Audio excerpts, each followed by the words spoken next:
бір күні екі батыр болыпты. Олар деген өте мықты болып, барлық зұлымдықты жеңетін болыпты. Бірақ олардың қаласына демон зұлымдық шабуылдапты. Соларға олар дайындалып жатыр.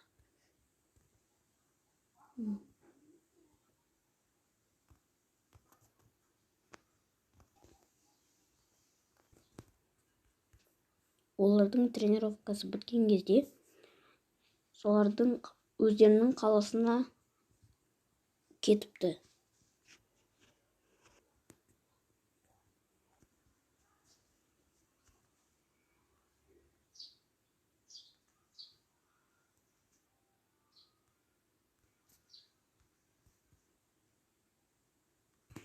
Олар соғысып жатып, демон жеңейін деген кезде, бірақ мына батырлар жеңіпті.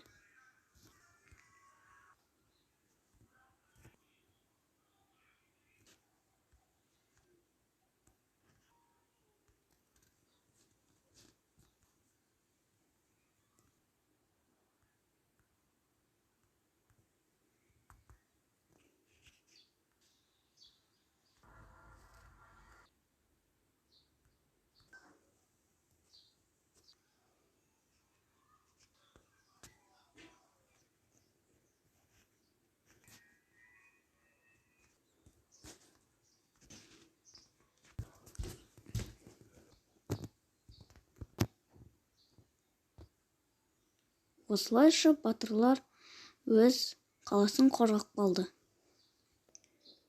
Достар, келесі бөлімі шықсын десеңіздер, лайк басып подписаться етіп қойыңыздар. Не үшін? Не үшін дейсіздер ғой? Өткендегі менің жаңа видеоларымды өткізіп алмау. Жарайды. Сау болыңдар, достар.